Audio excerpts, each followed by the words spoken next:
pasa y todo queda, pero lo nuestro es pasar haciendo caminos sobre la mar. Nunca perseguí la gloria. Cuando era pequeña y mi padre no estaba, preguntaba por él. Mi madre me decía que no estaba en casa, porque se encontraba en un lugar que era el cielo. Por eso, cuando veía un avión surcar el cielo azul, imaginaba que mi padre iba montado en él. No me acuerdo de cómo era mi padre. Cuando él se mató en el Pozo María, yo tenía 2 años de edad, y esa es una fecha que estará siempre presente a lo largo de toda mi vida. Supongo que al igual que yo, se sienten todos los que han perdido a su padre cuando eran unos niños, y muy especialmente todos los huérfanos que han perdido a su padre en un accidente en la mina. Susana Pinillas es hija de uno de los mineros muertos en el accidente del Pozo María, ocurrido el miércoles 17 de octubre de 1979. La joven ha aprendido a convivir con esa fatídica fecha que no se logra olvidar en el Valle de Laciana, pese a haber transcurridos 28 años desde que en aquella tarde de infausto recuerdo, en el Pozo María, propiedad de MSP y ubicado en la localidad lacianiega de Caboyes de Abajo, 10 mineros perdieron la vida en el más trágico accidente ocurrido a lo largo de la historia en las cuencas carboníferas del Bierzo y Laciana. Los habitantes de la comarca minera de Laciana se acuerdan con pelos y señales de lo que estaban haciendo cuando se enteraron de la noticia del accidente. Un recuerdo indicador de que las desgracias y las desdichas siempre se impregnan en la memoria colectiva. En el segundo relevo, el relevo de la tarde, con entrada a las 4:15, fue cuando se produjo la hecatombe. 10 productores se encontraban a 150 metros de profundidad, en un taller de la capa 13, una capa que tenía altos índices de grisú, taller al que se accedía por la tercera y la quinta planta. Estos mineros estaban realizando la labor que en el argot de la mina se conoce como dar la tira de la madera, cuando ocurrió una gran explosión que a continuación dio lugar a la aparición de gases tóxicos, polvo de carbón y humos, junto a unas elevadas temperaturas provocadas por el incendio ocasionado que convirtieron aquel lugar en un auténtico infierno. Uno de los más de 500 productores que trabajaban en el Pozo María en 1979 era Ubaldo Fernández, un minero que hoy día está jubilado pero que todavía conserva un cuerpo de fornido picador. El tiempo transcurrido, casi 30 años desde la tragedia, no le impide dejar de emocionarse, y su voz se resquebraja mientras que sus ojos se humedecen recordando a sus compañeros y a la vez amigos cuando rememora lo ocurrido en aquella tarde de otoño. Yo ese día tenía reunión sindical y bueno, entré un poco más tarde. Y precisamente entré en la máquina que, no sé, pero me atrevería a decir que fue la del motivo de la explosión.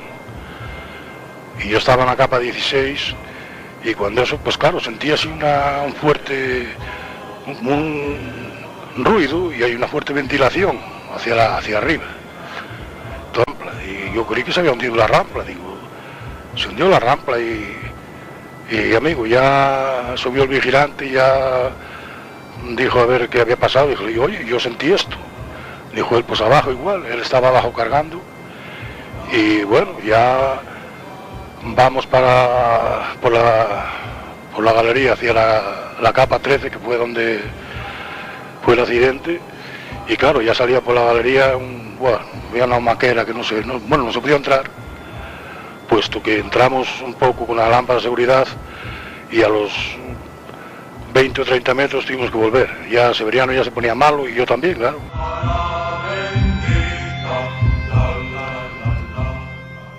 Todos los mineros que se encontraban dentro del pozo sabían que en el taller siniestrado no había quedado nadie con vida, aunque en un primer momento no se podía saber a ciencia cierta cuántos productores estaban trabajando en aquel taller de la capa 13. La noticia, como casi todas las malas, corrió como la pólvora en una comarca minera como era la lacianiega, donde la convivencia con la muerte en forma de accidentes mineros era algo por desgracia cotidiano, pero a lo que nadie se terminaba por acostumbrar, a pesar de ser la minería una profesión que polarizaba la actividad industrial del Valle de Laciana, recordando casi a diario que muchas veces la supervivencia en la mina es solo una cuestión que compete a un burlón destino. La gente se fue congregando en la plaza del Pozo María en busca de noticias. Compañeros, familiares, amigos y curiosos se fueron reuniendo en torno al castillete, hasta congregar más de 1 millar de almas que anhelaban cuando su corazón invadía su raciocinio que la brigada del salvamento recuperase con vida a los mineros que se encontraban atrapados en las entrañas de la tierra. Solo un milagro podía evitar la tragedia. Los mineros más veteranos lo sabían y vaticinaban en voz baja que allí, en aquel taller, nadie había quedado con vida, y de un modo abstracto el luto se iba instalando en el ambiente de la plaza del Pozo, a tenor del rostro de todos los presentes.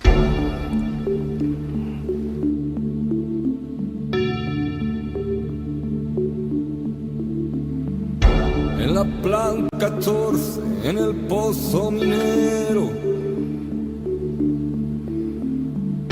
de la tarde amarilla, 3 hombres no volvieron. Manuel Eliezer Rodríguez Barrero era el joven alcalde comunista que llevaba desde abril de aquel mismo año como primer regidor democrático del municipio. Él fue otra de tantas personas que también se desplazó hasta la boca del Pozo y en plena lampistería recibió una información de primera índole que todavía recuerdo. Y recuerdo perfectísima, como si fuera hoy, que el que se dirigió a los jefes, bueno, estaba allí, fue uno, Ovidio, de Caguayes, que le llaman Ovidio Falange, le llamaban. Y nos dijo textualmente: la mina está ardiendo, ahí no puede haber nadie vivo. No sabrán acercarse a la madre que les mira con los ojos recelos. En el ambiente se rumiaba una palabra que nadie se atrevía a pronunciar en voz alta para no disipar las esperanzas de los familiares allí presentes, y esta palabra era el grisú, un gas tóxico muy traicionero y temido en la mina. Se organizaron las tareas de salvamento, en las que participaron 2000 mineros, distribuidos en turnos de 4 horas y coordinados por la Brigada de Salvamento de la MSP y los mandos de la empresa. En los primeros compases las tareas no fueron fáciles. En los aledaños del lugar del siniestro existía una atmósfera irrespirable, una mezcla de gases tóxicos y humo, que junto a una gran cantidad de polvo de carbón dificultaban la visión y la respiración para acceder al lugar exacto del accidente. A ello ayudaba el vetusto, anticuado y en ocasiones averiado material con el que contaba la Brigada de Salvamento de la MSP en aquel entonces. Las mascarillas antigás, las bombonas de oxígeno y los respiradores automáticos databan de los años 50, y cada hombre que pujaba por aquel viejo equipo soportaba un peso superior a los 20 kilos, cuando el material moderno existente en la época era unas 4 veces más ligero de peso. Al filo de la medianoche, a las inmediaciones del Pozo, arribó un comité técnico del Somo UGT asturiano, que provenía de la mina asturiana de La Camocha. El grupo de mineros asturianos se ofreció voluntario para colaborar en las tareas de rescate y aportar luz a las causas del accidente.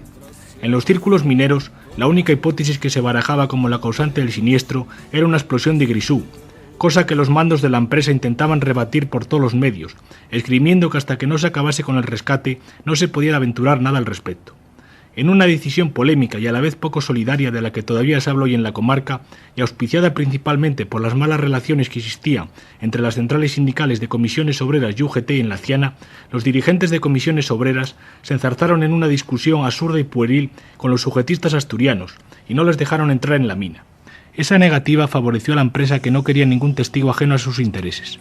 La mayoría de los familiares de los mineros que estaban enterrados a 150 metros de profundidad eran partidarios de la entrada de la brigada asturiana, cosa que finalmente no se produjo.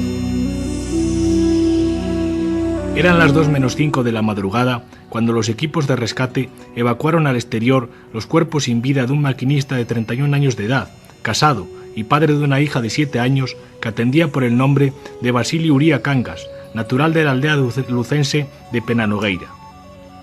A Basilio Uría no le correspondía ir a trabajar en el relevo de la tarde, pero una jugarreta de la diosa Fortuna hizo que cambiase el turno con un compañero para ir a renovar el carnet de conducir de camión y desplazarse a la capital de la provincia.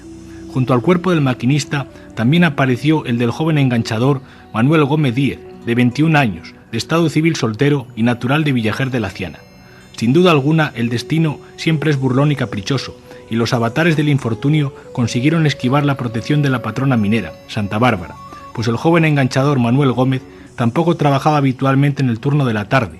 Simplemente fue a trabajar en aquella tarde, ya que había cambiado el horario con un compañero para poder examinarse del carnet de conducir en Ponferrada. A escasos metros de los 2 cuerpos rescatados, la Brigada de Salvamento halló el cuerpo del barrenista Adolfo Real Suárez, de 32 años de edad, casado y padre de 2 hijos de 12 y 4 años de edad respectivamente, que era natural del pueblo de Alguerdo, perteneciente al concejo asturiano de Ibias. Otro minero con muy mala estrella, pues al igual que sus otros 2 compañeros, también había cambiado el turno para que otro compañero pudiera ir a la consulta del dentista esa misma tarde, en Villablino, la capital lacianiega. Los cuerpos fueron llevados al hospitalillo del Pozo María, donde el médico de la MSP, José María Salas, el ATS también de la empresa Emigdio Puente y el secretario provincial de Minería de Comisiones Obreras Ricardo Quintana se encargaron de lavar los cuerpos, amortajarlos y, en el caso del galeno, firmar la defunción en la que figuraba la causa de la muerte y la hora aproximada del óbito, sin que fuese practicada ningún tipo de autopsia, otra de las claves para que el accidente nunca se esclareciese. Ricardo Quintana, el máximo responsable provincial de Minería de Comisiones Obreras en 1979, que estuvo presente y ayudó a lavar a todos los cadáveres, recuerda así el estado en el que se encontraban sus compañeros. Los cuerpos algunos estaban quemados, otros no. Hay que tener en cuenta que la explosión se produjo en la galería de cabeza de taller. La gente, los trabajadores, estaban dando la tira a la madera. La explosión derramó el carbón y atascó la galería. Entonces, la mayoría de ellos murieron por asfixia, enterrados había alguno que tenía el carbón metido por la nariz, de intentar respirar desde debajo del carbón. O sea, murieron miserablemente allí. La noche más larga en la vida de todos los presentes en el pozo se esfumó y hubo que esperar hasta las 2 de la tarde del día siguiente para rescatar el cadáver del vigilante y minero de primera Arcelí Fernández Díez, natural del pueblo lacianiego del Villar de Santiago. Arcelí Fernández contaba con 38 años de edad y estaba casado, siendo padre de 4 hijos con edades comprendidas entre los 16 y los 4 años. A las 7 de la tarde del 18 de octubre fue rescatado el cuerpo del posteador Otilio Álvarez Fernández, de 46 años de edad, casado y padre de un hijo de 17 años y que era natural de Uteriz, Lugo.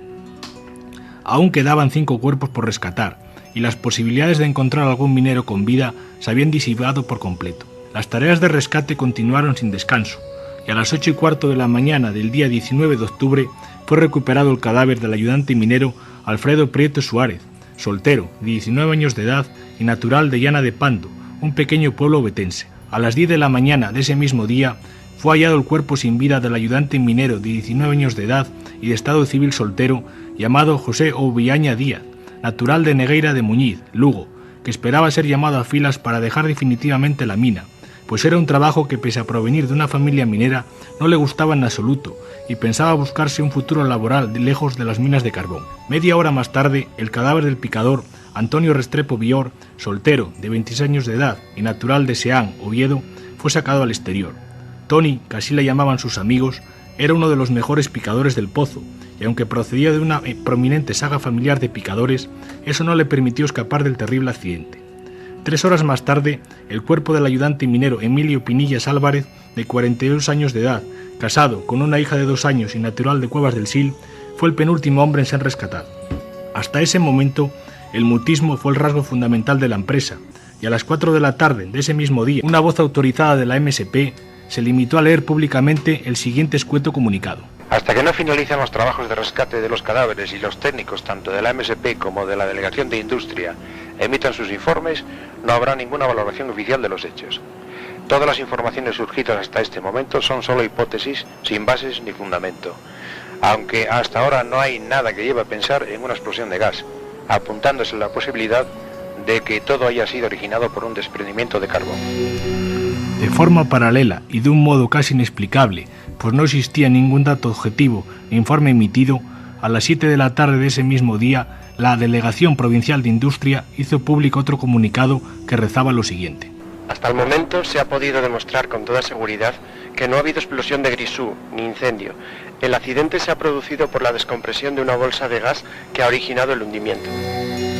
Los medios de comunicación estatales, como eran Televisión Española y Radio Nacional de España, enseguida fueron instrumentalizados. En sus informativos del día 19 de octubre aseguraban con rotundidad que el grisú estaba descartado y el accidente había sido producido de manera fortuita por un golpe de techo que había provocado el hundimiento del taller. El ministro de Industria y Energía perteneciente a la UCD, el señor Carlos Bustelo, tuvo que comparecer en el Congreso de los Diputados ante las interpelaciones parlamentarias formuladas por los diputados socialistas José Álvarez de Paz y Avelino Pérez Fernández, diputados por León y Asturias respectivamente, que preguntaron al ministro por el accidente ocurrido en Caguayes. La respuesta del ministro fue la siguiente. En nuestros días ya no hay tantos accidentes en las minas como antes. La mayoría de los accidentes que se producen son debidos a las imprudencias que cometen los mineros, tal y como demuestran las estadísticas. Y el accidente por el que me preguntan ha sido provocado por causas fortuitas. El diputado natural de Noceda, Álvarez de Paz, un histórico del socialismo no ya solo provincial sino nacional, recuerda así la comparecencia del ministro en las Cortes. Fue muy decepcionante, a pesar de que la comisión toda se adhirió moralmente a mi planteamiento, pero la respuesta del ministro fue tirar balones fuera, poco menos que echándole la culpa a los mineros de los accidentes y diciendo que bueno, que tampoco eran tantos los accidentes que había. A las 7 de la tarde del día 19 de octubre fue rescatado el último minero que permanecía enterrado a más de 150 metros de profundidad, un picador natural de Madrid, de nombre Manuel Gómez Acero, de 39 años, casado y padre de 2 hijos de 11 y 6 años de edad respectivamente, y que era conocido por el cariñoso apelativo del Comanche. Comanche, debido a una grave enfermedad pulmonar que le asolaba, se encontraba en lo que se denominaba laboralmente hablando estar a la larga enfermedad, es decir, 6 meses trabajando y otros 6 meses de baja, estatus laboral producido por la enfermedad que padecía, y a finales de aquel mes comenzaría su periodo de baja que desgraciadamente ya no pudo disfrutar.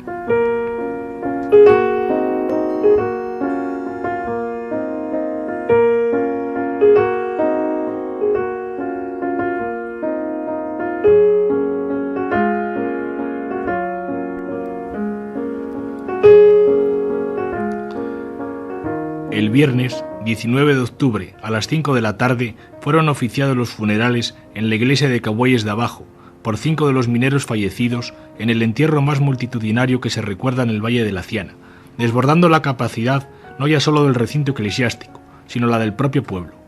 Las escenas vividas, con el componente emocional desbordado por completo, estuvieron a punto en desembocar en un altercado público. Los 5 ataúdes juntos, dispuestos en fila india y expuestos en el atrio de la iglesia, ayudaron a ello. Muchos de los presentes comenzaron a insultar a los mandos de la empresa desplazados al entierro, y al grito de «asesinos, asesinos», junto a otros insultos casi reproducibles, ocasionaron que los mandos tuvieran que ser escoltados por la Guardia Civil y la Policía Secreta desplazada a la Ciana, para irse del lugar y evitar males mayores. El Ayuntamiento de Villablino decretó 2 días de luto y se paralizó toda la minería de España, habiéndose realizado un paro general que afectó a todos los sectores de la comarca. En la iglesia de Cabueyes se depositaron 72 coronas de flores en memoria de los fallecidos, estando desplazados al lugar más de 45 periodistas, alguno de los cuales procedía del otro lado del charco, como era el caso de un reportero venido desde Argentina. Los reyes de España, que se encontraban en Suecia en viaje oficial, enviaron desde Estocolmo un telegrama de pésame a las familias. En los círculos mineros estaba claro, y no había ninguna duda de que el accidente había sido provocado por una explosión de grisú, al haberse quedado el taller sin ventilación, ya que el coladero se atascó y el taller carecía de un coladero auxiliar, atreviéndose a aventurar que la fuente ignífuga que provocó la explosión fue provocada por una chispa de la locomotora, una máquina de las llamadas pila, que no cumplía la normativa y no era antigrisú. Ricardo Quintana y Pedro Fernández, secretarios provinciales de minería de comisiones obreras y UGT respectivamente, lo tienen claro y dan su versión de los hechos. Besta sabía que ahí había grisú, que tenía que haber tomado medidas, sabía que la máquina no era antigrisú, lo sabía todo, pero además hubo otra negligencia más desde mi punto de vista. En la parte de abajo hay un coladero, hay como un pozo, que tiene un pozo para bajar el carbón y otro auxiliar que se llama para bajar el personal. Siempre hay que tener un pozo de esos adelantado, para que haya garantizada siempre una ventilación. Pues no lo había.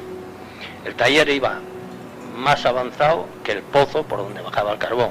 Esto originó que se hubiese tapado todo. Entonces no corrió el aire, no había ventilación, quedó atascado. Y eso quedó atascado desde el primer relevo. Se pudo haber previsto y no se pidieron las responsabilidades que en aquel momento cabía pedir. La MSP proseguía con su hermetismo y 3 días después del accidente no había dejado entrar a nadie a la inspección del pozo para la realización de los pertinentes informes.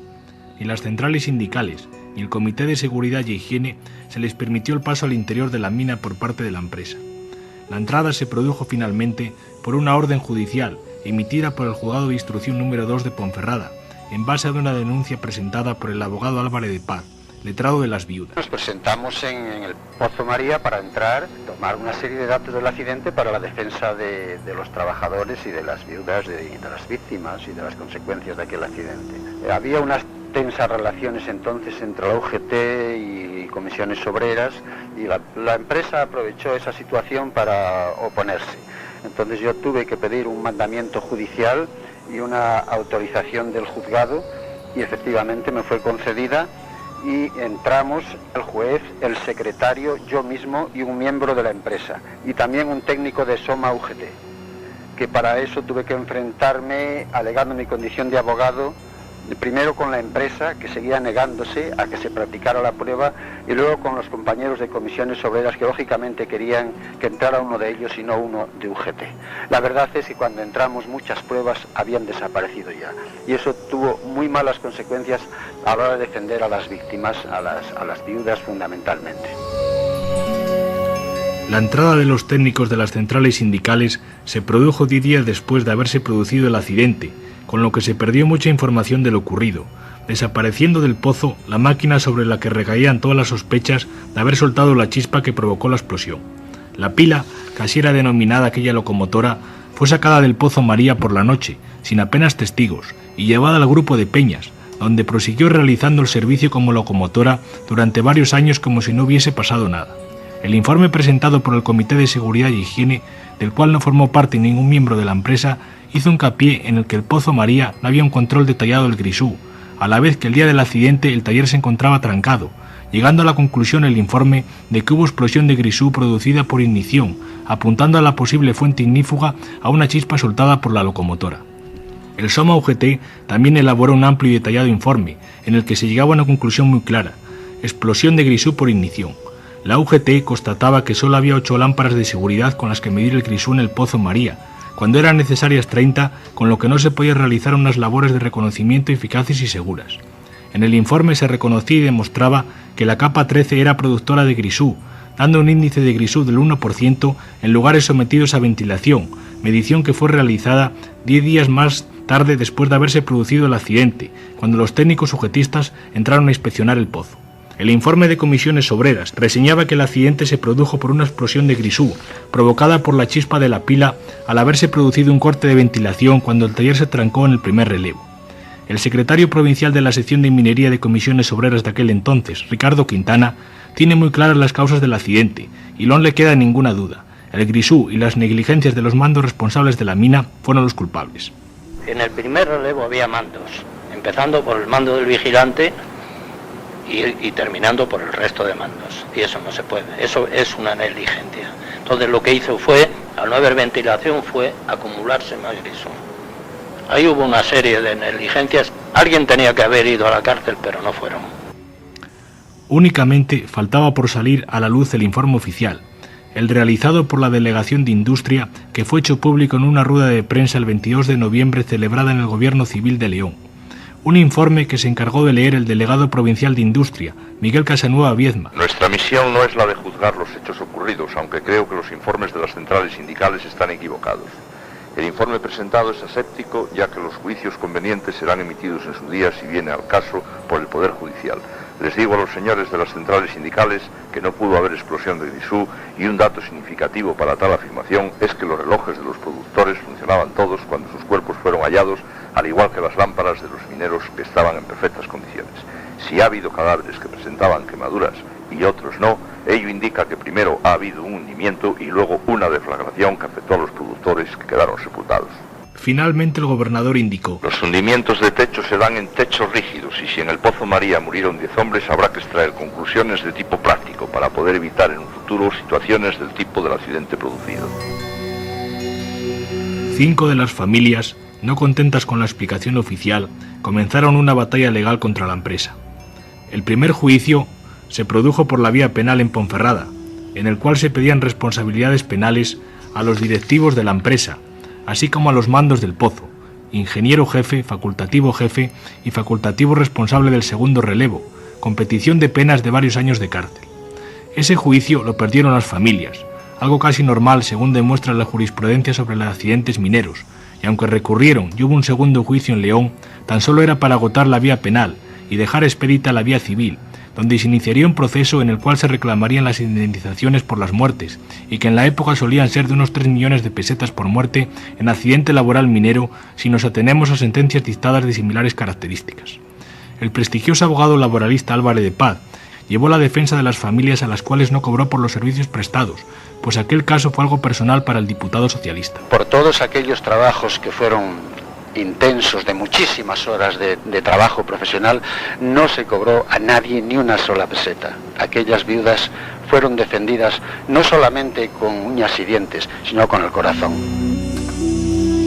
Desgraciadamente, desde ciertos sectores de la UGT y de la agrupación socialista de Laciana se puso de manifiesto el lado más miserable de la conducta humana y se comenzó a extender un rumor que tuvo su epicentro en Villablino, por cierto, un rumor muy bien orquestado en el que la empresa maquinó la coartada intelectual, en el cual se propagaba que el letrado de la defensa que defendía los intereses de las viudas no había hecho todo lo posible por defenderlas, habiéndose prestado un supuesto soborno de la propia empresa.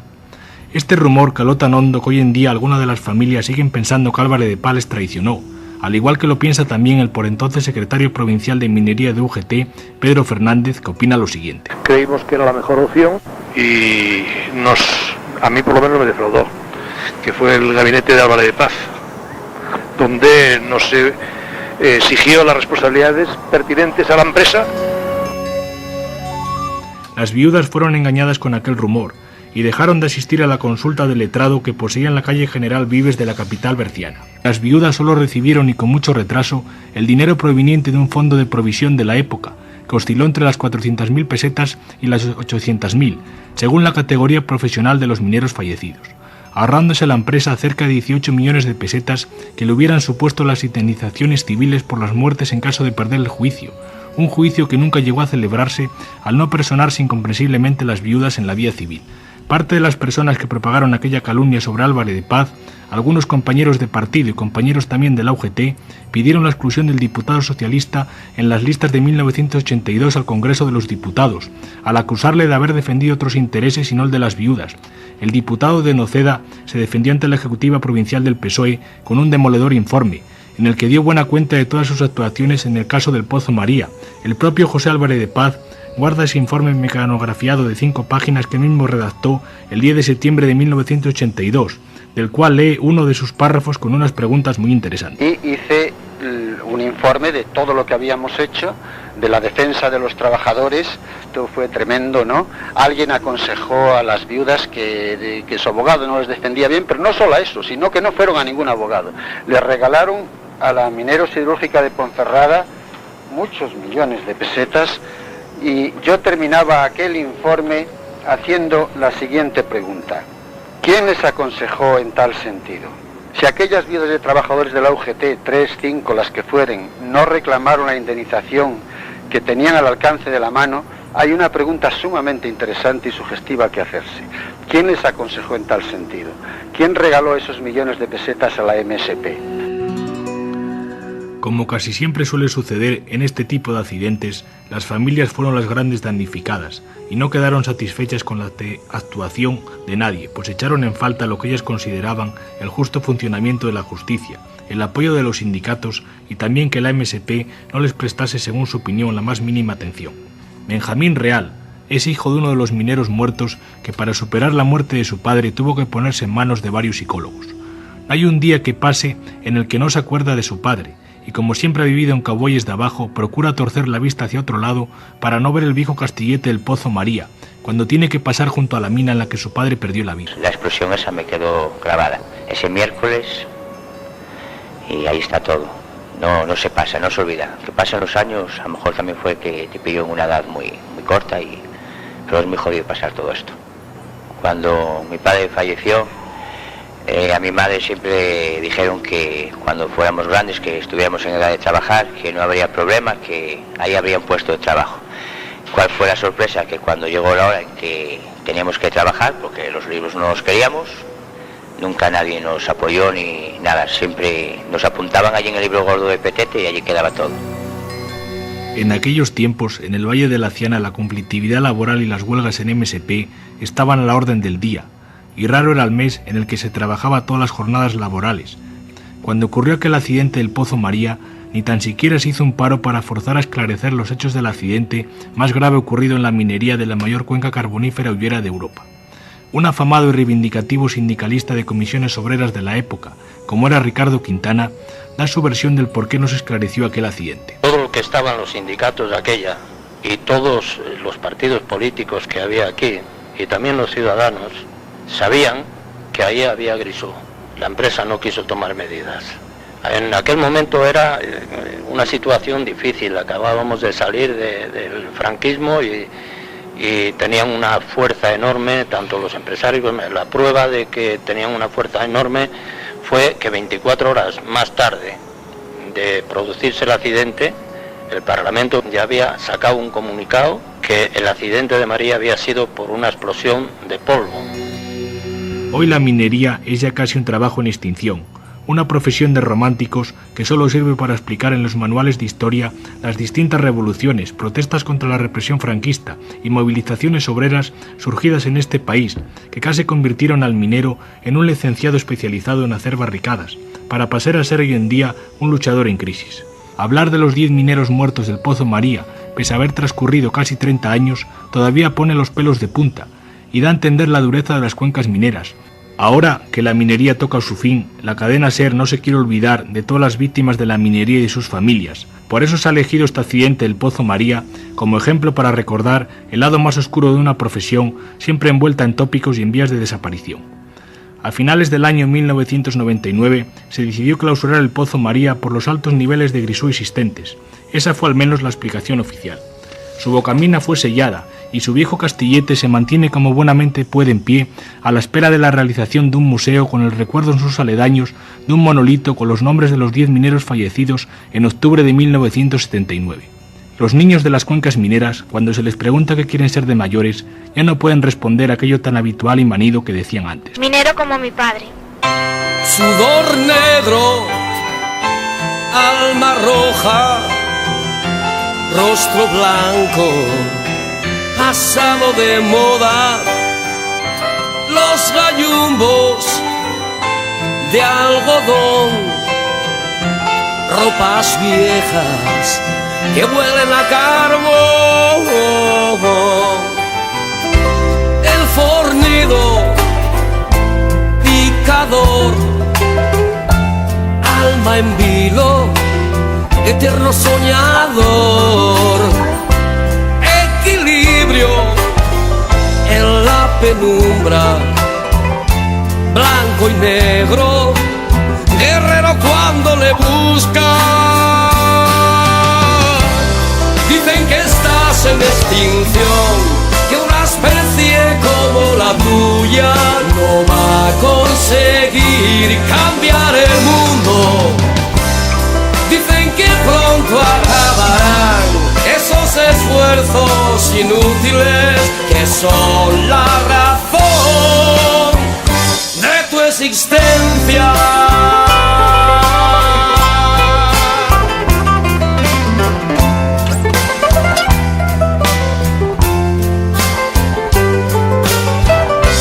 Subversivo, peleador, acelera tu fuerte corazón. El futuro ya se agotó,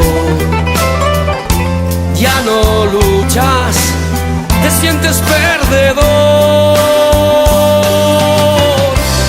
Dicen que estás en extinción, que una especie como la tuya no va a conseguir cambiar el mundo. Dicen que pronto acabarán esos esfuerzos inútiles que son la razón de tu existencia.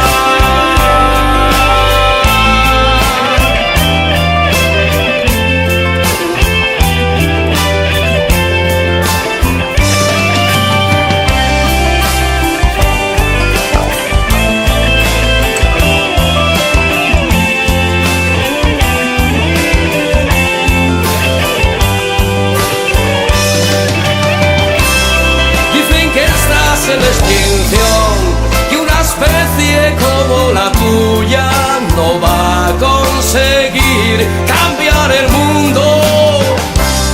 Dicen que pronto acabarán esos esfuerzos inútiles que son la razón de tu existencia y Asturias